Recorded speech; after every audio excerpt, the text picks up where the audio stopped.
Good morning. Good morning. It's good to see all of you here this morning. Thanks for joining us. If you're joining us on live stream this morning, welcome. We're glad that you're here as well.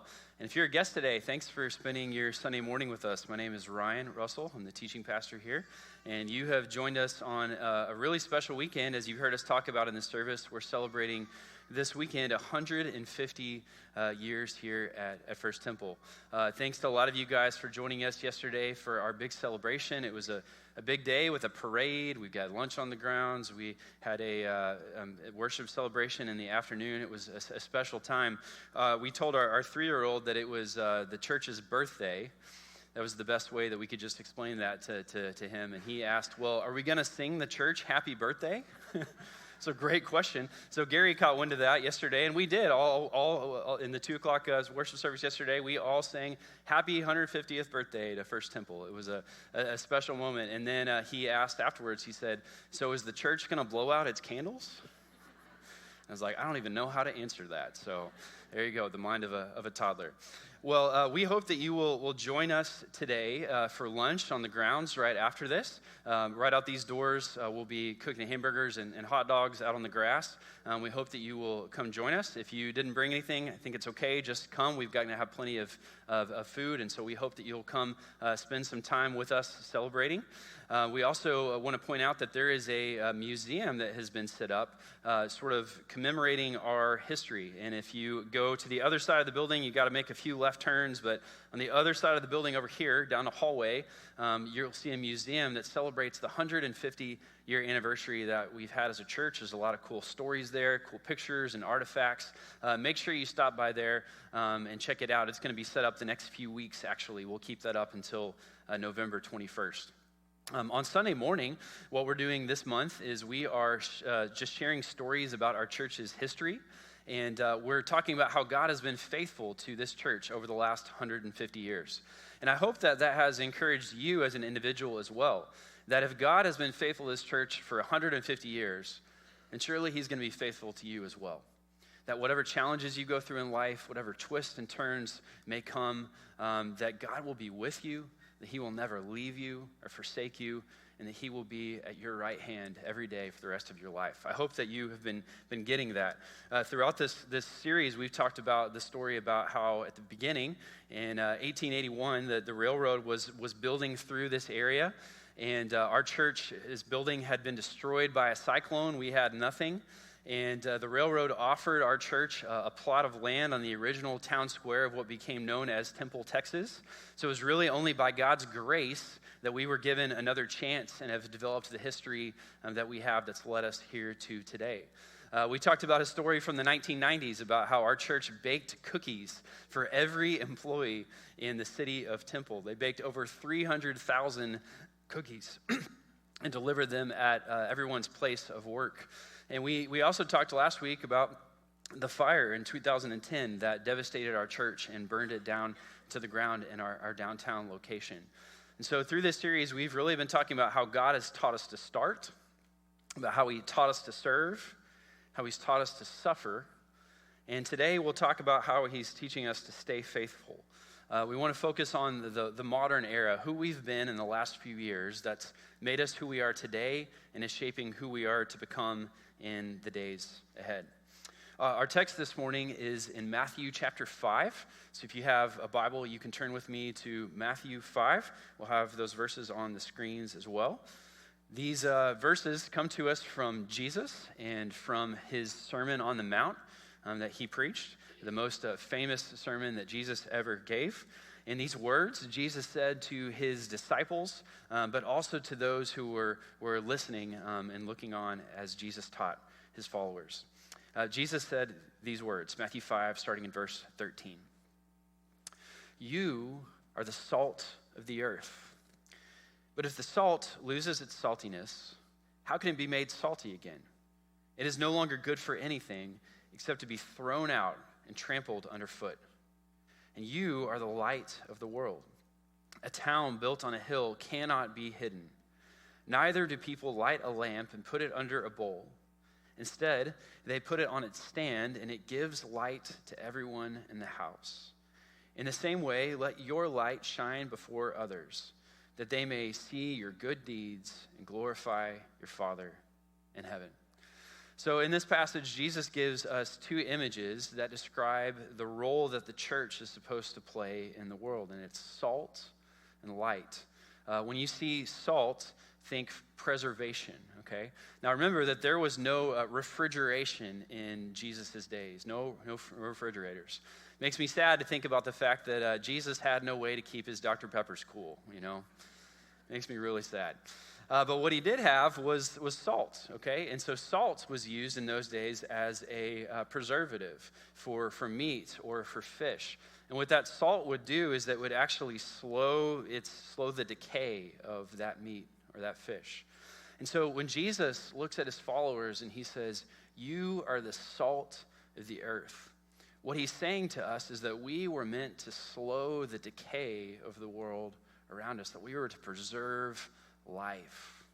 Now, I think that's an important word for us in these next few weeks, as things are going to be a little chaotic in our country, as all the name-calling and the blaming and the Facebook posting is sure to pick up. Remember Jesus' words, "You are the salt of the earth." You are to slow decay and to preserve life. And one of the best ways that you can do that is to follow his teaching, to love your enemies. Love your enemies. You're the salt of the earth. You're salt, but Jesus also tells us that we are light. If salt is about preservation, then light is about illumination. It's about uncovering what's in the dark and bringing it into the light. And thanks to light, what's hidden is now seen, so that truth can be embraced and healing can be offered.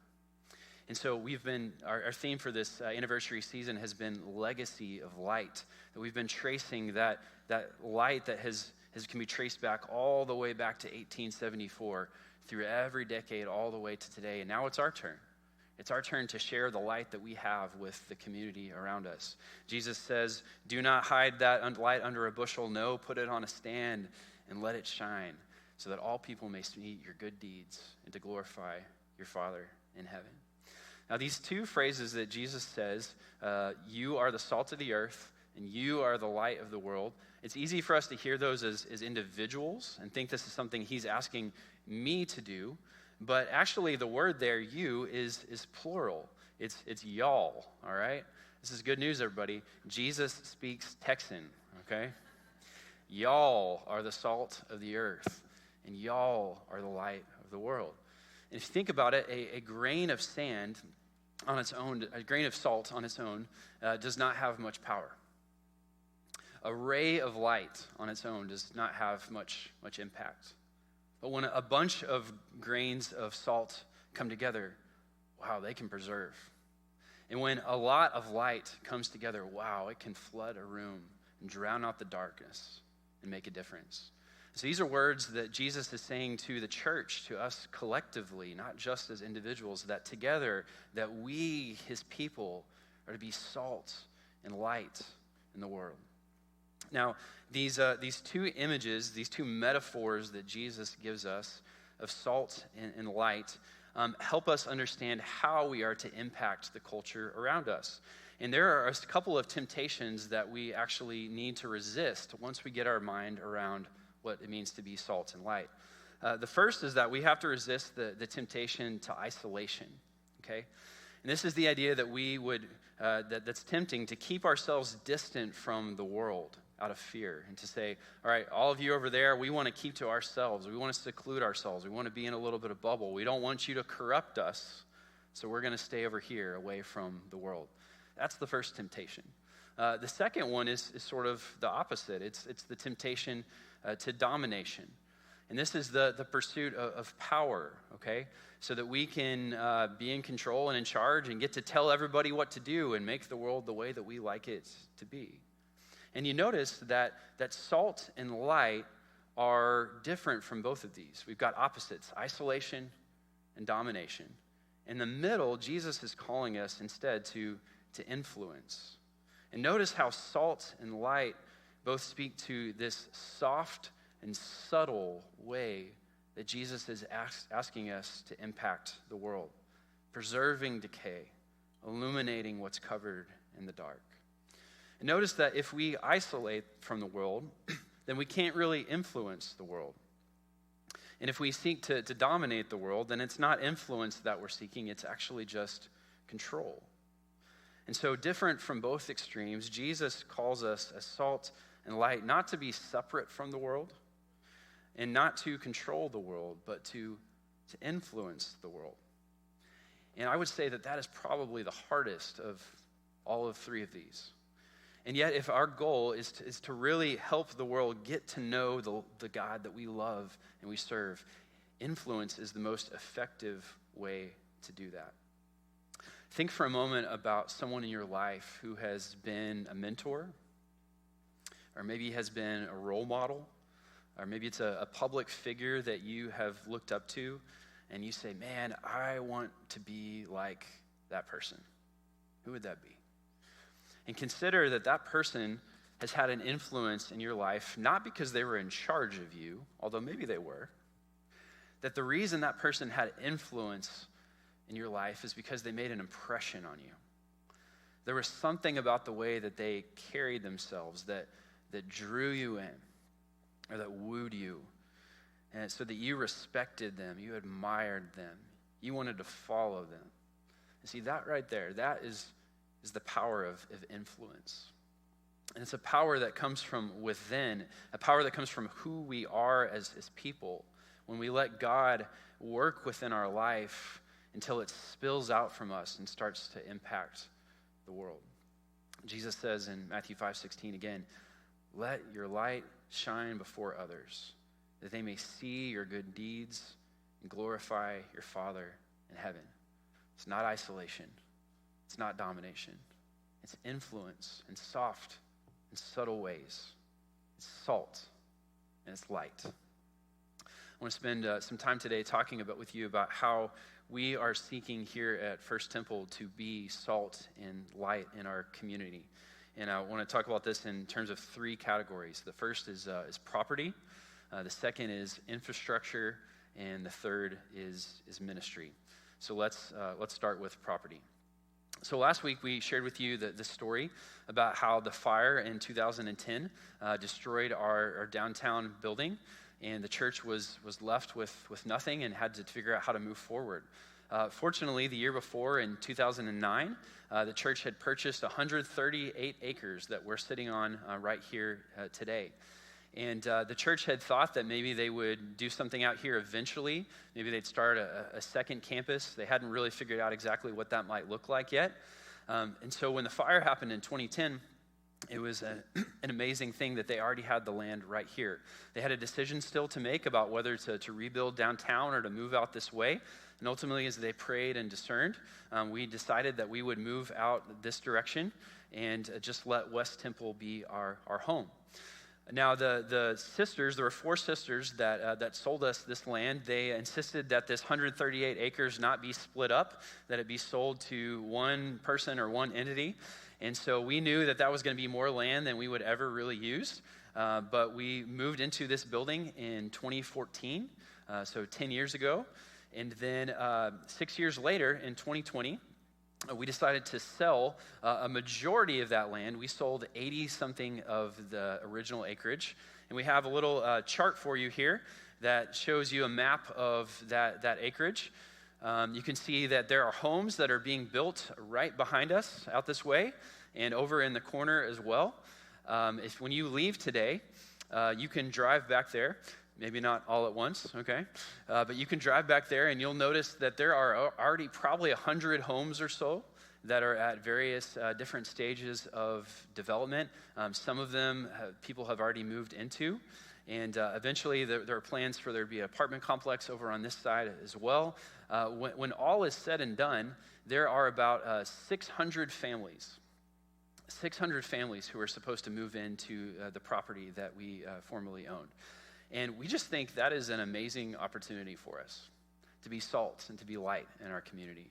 That right here in our backyard, we're going to have people that we get to pray about how we can connect with, how we can serve, how we can bless and make a difference in their lives. And that's an exciting opportunity for all of us. At the top you see, of course, the little colored blocks. You've got Dunkin' Donuts, you got the car wash, you got a blank one. And then we have our favorite new neighbor, right? We got Chick-fil-A, that's right. Man, it was so nice of them to open a new location to celebrate our anniversary. I just appreciate that. That was so thoughtful of them, right? Amazing. Now, in 2020, when we sold that land, we decided collectively as a church to actually give away 10% to sort of tithe back to our community the earnings that we brought in from the sale of that land. That was a difficult decision to make. It was about $400,000. It's a lot of money. And you look at that number and you go, wow, there's a lot that we could do with that, right? But I'm proud of this church that we also made the decision to say, well, that's also a lot that they could do with that. And so we found our 5 partners who are nonprofits in this city that we believe in and are doing good work. And we were able to give those funds away to our partners and just know that we're equipping and empowering others to also partner with us to be salt and to be light in our community. And we're proud of our church, of the church for making that decision back in 2020. So that's the property side and how we have opportunities in front of us to be salt and light. Now let's talk a little bit about our infrastructure. So Joe came as our lead pastor in 2017, and when he came, he shared with us that he had 3 goals that he really wanted us to work on. The first was that he wanted to bring to us a shared teaching model. And so now we have a teaching team that you guys get to hear from regularly on Sunday mornings. And here are the 5 of us who make up the teaching team. It's Joe, myself, David, Madison, and Abby. And we love having this teaching team. We think it's just, it really enriches the experience here on Sundays. In fact, I'm excited because next Sunday, a week from now, right here in this room, Abby is going to be preaching for the first time. And we are really excited about that. Yeah, that's right. Give her a hand. We're really looking forward to that. And Madison is going to get her first reps after the new year. And so we are really excited about that as well. And we want you to know that, Joe and I do a bulk of the teaching, it's true, but this group of 5 meets every Tuesday to plan sermons and to evaluate sermons. And if things are going well, it's not just because of us, it's because of this whole team that really steps up every week and lets this be a good experience. It brings a richness to what we do here at First Temple, and we're thankful for it. The second thing that Joe shared with us he wanted to bring was a shared leadership model. And so we have that now among our staff. We have what's called an executive team, and it's Joe, myself, David, Cheryl, and Gary. And we are all 5 pastors here at First Temple. And we get to meet regularly, just kind of behind the scenes to discuss the decisions that need to be made in the church and to consider the direction that we're headed in. And this is a great team, a great group of people that I get to work with in that capacity. I have to brag on Joe a little bit because, remember, Joe is the lead pastor here. And when he came, he created these 2 infrastructures that were really essentially him giving away power, okay? That were giving away opportunities to teach and giving away opportunities to make decisions and sharing that with other people. And as a result of that, we are a lot better and a lot stronger as a church today. And so I'm thankful for him doing that. We've got a great infrastructure here for leading. Joe's third desire that he brought in 2017 was a desire for us to increase the diversity of our church. And he shared a little bit with you about this last week, about how our heart or our desire is that ultimately that we would reflect eventually the diversity of our community. That if we want to reach all of our community, then we have to reflect our community. And those are steps that we have to take. We believe that when we have different voices and perspectives at the table, when different gifts are being used to serve our community, that we are better and we are stronger as a result. That diversity actually gets us closer to knowing and to reflecting the very heart of God. And so we're glad that we've made progress in this area. We still have a long ways to go. Okay? But it's not something that we can fully control, and yet we are taking steps. In the places where we've already taken steps, especially with our staff, we are already better off as a result. We're seeing that we're richer and we're stronger and we're able to serve more and more people through taking those steps, and we're thankful for that. Another marker, those are the three, but another thing that sort of makes our church distinct is that we seek to be what I would call a big tent church, okay, a big tent. And what we mean by that is that we stay away from taking sort of hard-line stances on political matters, for example. And so you won't hear us talk here about, well, if you're really a Christian, then you'd vote for fill in the blank, okay, right? We say that no matter who you're voting for here, that you're welcome, all right? And there are just two things that we ask really of everybody is that you would help us welcome even those everyone, even those that you disagree with. And then secondly, is that you would help, that we would all remember that our loyalty is not to a political party, no matter how passionately we may feel about them, but that ultimately our allegiance and our loyalty is to the kingdom of God, and that's why we are here. So a big tent means that there is room for lots of different perspectives, so long as our focus is on Jesus, right? That he's the reason that we're here, worshiping him, serving him, being changed by him. That's why we are here. And so a big tent also keeps us from taking hard-line stances on every single doctrinal question under the sun. Now, there are some beliefs we have that are important to us, right?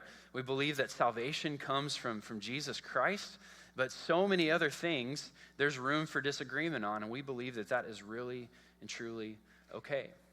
And so these things, about our infrastructure, our shared leadership model, our shared teaching team, our desire to reflect the diversity of the community, the fact that we're a big tent church, we know that these things make us a little different perhaps, and yet we're okay with that. In fact, we actually feel like on the level of infrastructure, these give us the opportunity to be salt and to be light in the middle of our world.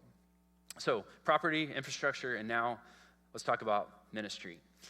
There's a lot of good that's going on in this place that we have to thank God for. This year in 2024, our attendance has gone up. We are averaging 700 people across our 4 services this calendar year. If you count our kids that are involved and may not be in the service, it's actually about 800 people. We're really thankful for that.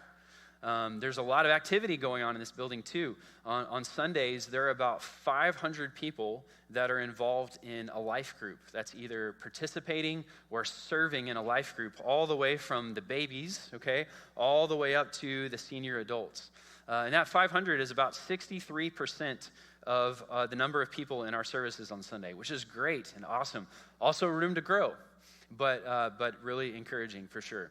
On Wednesday nights, there's a lot going on here on our campus, and this fall we are averaging about 330 people who are involved here on Wednesday nights, from kids to student ministry to adults to the choir.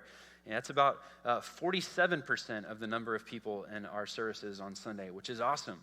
Maybe there's a spot for you to find a role there as well. Now, at the same time, we know that busyness does not equal faithfulness, okay? And we know that numbers do not by any means represent fruit. And so that's why what happened on September 29th, a month ago, is so important. September 29th, forgot to mention, was actually the most people we've had here since before COVID. Now, you got to take out Easter, okay? Got to take out Christmas. You got to take out the UMHB football team. When they flood this room, they fill it up from front to back. But if you take out those days, on September 29th, a month ago, we had 929 people here, over 1,000 in the building, counting kids, the largest we've had since before COVID. But what makes us really proud and happy about that is not the number overall, but the number of people that we baptized that day. And here's some pictures from that morning. 22 people that we had the ability to baptize that morning in the 9:30 and the 11 service. If you were here that day, you know what a special moment that truly was. We got to see parents baptizing children, grandparents baptizing grandchildren, a son baptize his father, and friends baptizing friends. And in one case, my favorite, we had a girl get out of the baptism tank and immediately turn right around and baptize her friend. It was incredible. And so we celebrate this because we know it's lives that are being changed by Christ. And in a few weeks, we have the opportunity on November 17th to do it all over again. got about 20 more that are ready to get baptized on that day. And so if you're somewhere in that process yourself and you'd like to talk with us, we would love nothing more than to just discuss what God is doing in your life. We also have an opportunity coming up called Be the Church Day. This is going to be happening on Saturday, November 23rd, and we hope that you will mark your calendars for this. That morning, we're going to set aside a day on a Saturday to serve our community through our local partners. We will be spread out all over the community to serve these different nonprofits in different ways. It's our chance to go be salt and light in our community and meet tangible needs that are right around us. So if you would save that for your calendars, signups will be coming soon. We would love for you to be part of that day. So our aim, again, through all of this, whether it's property or infrastructure or ministry, is to follow Jesus' command to be salt and to be light in the world. It's not to isolate from the world. It's not to dominate the world, but it's to influence the world in those soft and subtle ways. Cultural commentator David Brooks says this. He says, culture changes when a small group of people, often on the margins of society, find a better way to live, and other people begin to copy them. You see, that's exactly what Jesus was going for when he challenged us to be salt and to be light. Our collective story is that we have found a better way to live, and we have found life in following the way of Jesus. And so as we follow this way, our hope and our prayer is that others will see that in Jesus there is life. And alongside us, they will come and find this better way to live. Matthew 5:16, Jesus said, "Let your light shine before others, that they may see your good deeds and glorify your Father in heaven." Would you pray with me?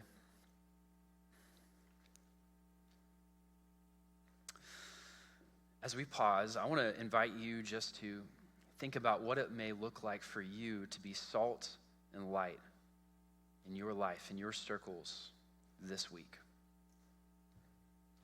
And rather than just thinking and brainstorming, I want to invite you to listen to the voice of God, the voice of the Holy Spirit. What is he saying to you about what it would look like for you to be salt and light this week?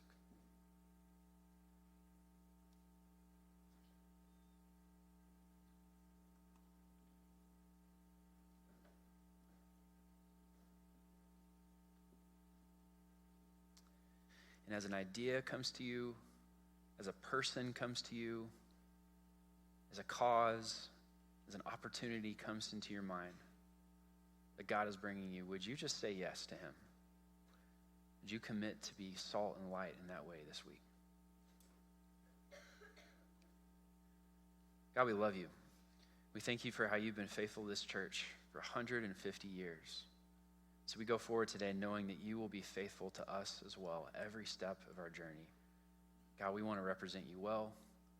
We want to love and serve and bless others in the way that you've loved us. In your name we pray. Amen.